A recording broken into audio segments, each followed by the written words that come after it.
Hi நமஸ்தே, நான் உங்க friend Jaya Srinivasan. Welcome to veggies recipe. இன்னைக்கு வந்து நம்ம சாம்பார் பவுடர் அந்த ரெசிபி தான் பார்க்க போறோம். இது நான் எங்க பாட்டி கிட்ட இருந்து கத்துக்கிட்டு நான் ரொம்ப வருஷமா நான் பண்ணிட்டு இருக்கேன். அதே ரெசிபி தான் உங்களுக்கு காமிக்க போறேன். சாம்பார் பவுடர் அப்படின்னு சொன்னாலும் இது வந்து மல்டி பர்பஸ் அப்படின்னு சொல்லலாம். சாம்பார், வத்த குழம்பு, ரசத்துக்கு வேணா நீங்க ஒரு மிளகு ஜீரகமும் தட்டி போட்டா கூட ரசத்துக்கு சூப்பரா இருக்கும். பொரியல் எல்லா பொரியலையும் நம்ம ஆட் பண்ணிக்கலாம். கூட்டுக்கு கூட இந்த பவுடரும் தேங்காயும் அரைச்சு போட்டீங்கன்னா கூட்டு ரொம்ப நல்லா இருக்கும். கேரட் ரைஸ், கத்திரிக்காய் ரைஸ் அந்த மாதிரி பண்ணும்போது இந்த பவுடர் ஆட் பண்ணி நம்ம பண்ணிக்கலாம். ரொம்ப சூப்பரா இருக்கும். எப்படி பண்றதுன்னு பார்க்கலாம் வாங்க. மினிமம் இன்கிரீடியன்ஸ் யூஸ் பண்ணி குவிக்கா ஈஸியா மல்டிபர்பஸா யூஸ் பண்ணக்கூடிய ஒரு சாம்பார் பவுடர் ரெசிபி பார்க்கலாம் வாங்க. அளவுகள் எல்லாம் டிஸ்கிரிப்ஷன்ல இருக்கும், செக் பண்ணிக்கலாம்.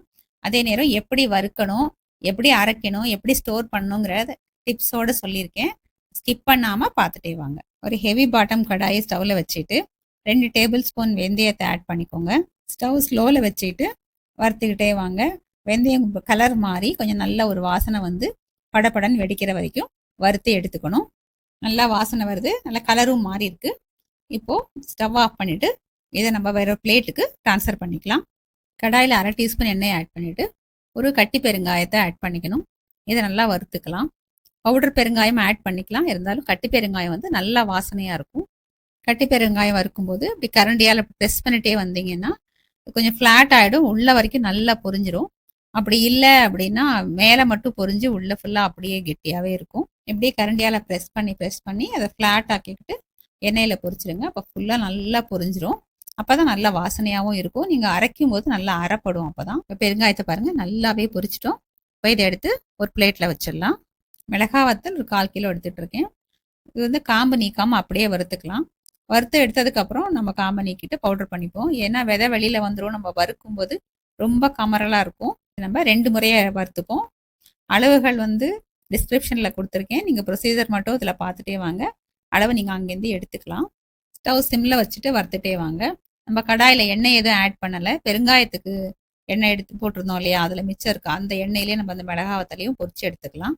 மிளகா வத்தல் நல்லா வறுபட்டாச்சு பாருங்கள், உங்களுக்கு தெரியும். இப்போ இது பிளேட்டுக்கு ட்ரான்ஸ்ஃபர் பண்ணிக்கிட்டு அடுத்த செட்டு இருக்குல்ல மிச்சம், அதையும் வறுத்து எடுத்துக்கலாம். இப்போயும் நம்ம எண்ணெய் ஆட் பண்ணலை. ஆல்ரெடி கடாயில் லேசாக அந்த எண்ணெய் இருக்குது, அதே போதும். எண்ணெய் கம்மியாக சேர்த்து வதக்கணும் அப்படின்னு சொன்னால் ரொம்ப நாளைக்கு பொடி சிக்குவாடை வராமல் நல்லாயிருக்கும்.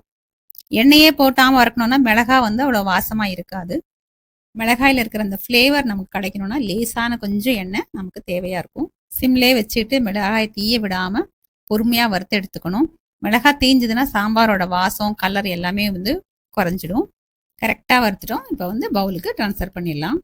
கடாயில் ஒரு 1/4 டீஸ்பூன் எண்ணெய் ஆட் பண்ணி ஒரு 60 கிராம்ஸ் கடலைப்பருப்பு, 60 கிராம்ஸ் துவரம் பருப்பு, ஒரு 30 கிராம்ஸ் வந்து உளுத்தம் பருப்பு, 3ஐயும் சேர்த்து ஸ்டவ் சிம்லே வச்சுக்கிட்டு நல்லா லைட் கோல்டன் கலர் வர்ற வரைக்கும் வறுத்து எடுத்துக்கணும்.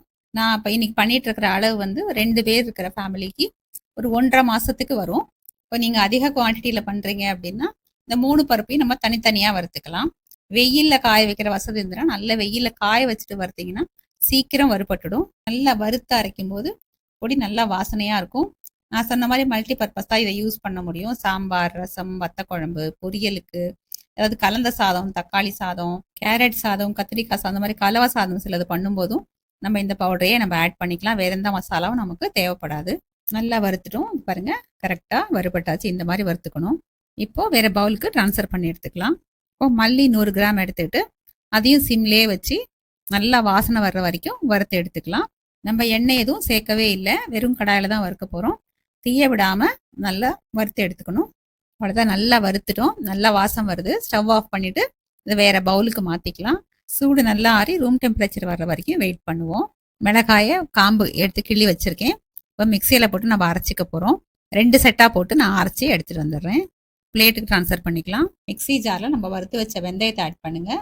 பெருங்காயத்தை சின்ன சின்ன பீஸாக கையால் உடச்சி ஆட் பண்ணிவிடுங்க. அப்போ தான் நல்லா வந்து பவுடர் ஆகும். வறுத்து வச்ச எல்லா பருப்புகளையும் ஆட் பண்ணி இதையும் நல்லா நைஸாக அரைச்சி எடுத்துக்கலாம். பவுடரை மிளகாத்தூளோடையே ஆட் பண்ணிவிடுங்க. அடுத்து வறுத்த மல்லியை மிக்சி ஜாரில் ஆட் பண்ணி அதையும் நல்லா நைஸாக அரைச்சி எடுத்துக்கலாம். அதையும் வந்து மிளகாத்தூள் வச்சுருக்கோம் இல்லையா, அதே பிளேட்லேயே ஆட் பண்ணிக்கோங்க. இப்போ நம்ம அரைச்ச எல்லா பவுடர்ஸையும் ஒரு கரண்டியால் நல்லா மிக்ஸ் பண்ணிடுங்க. நாங்கள் எங்கள் வீட்டில் லேசாக ஒரு குறப்பாக நாங்கள் அரைச்சி அடிச்சுப்போம். ஏன்னா அது மல்டிபர்பஸ் தான் நாங்கள் எல்லாத்துக்கும் யூஸ் பண்ணுறதுனால. நீங்கள் நல்லா நைஸாக பவுடராக வேணும்னாலும் நீங்கள் அரைச்சிக்கலாம். அது பாருங்கள் எல்லாம் கலந்ததுக்கப்புறம் எவ்வளோ நல்லா கலர்ஃபுல்லாக இருக்குது. இது நல்லா சூடு ஆறணும். ஏன்னா மிக்சியில் அரைச்சதுனால கொஞ்சம் சூடு இருக்கும். நல்லா சூடு ஆறுனதுக்கப்புறம் ஏர்டைட் கண்டெய்னரில் எடுத்து மூடி வச்சிங்கன்னா நல்லா வாசனையாக இருக்கும். நம்ம வீட்லேயே வறுத்து அரைச்சி செய்யறதுனால இந்த பவுடர் வந்து ரொம்ப வாசனையாக இருக்கும். அதை யூஸ் பண்ணி சமைக்கும் போது சமையலுமே ரொம்ப நல்ல மனமாக இருக்கும். ஈஸியான ரெசிபி பார்த்துட்டோம். ஒரு முறை நீங்க இதை ட்ரை பண்ணி பாருங்க. எப்படி வந்ததுன்னு எனக்கு கமெண்ட்ல சொல்லுங்க. லைக் பண்ணுங்க, சப்ஸ்கிரைப் பண்ணுங்க, எனக்கு மோட்டிவேஷனா இருக்கும். ஃப்ரெண்ட்ஸ் அண்ட் ஃபேமிலியோட ஷேர் பண்ணுங்க. பெல் ஐக்கானை கிளிக் பண்ணுங்க. டெய்லி மீட் பண்ணி நம்ம பேசிட்டே இருக்கலாம். தேங்க்ஸ் ஃபார் வாட்சிங்.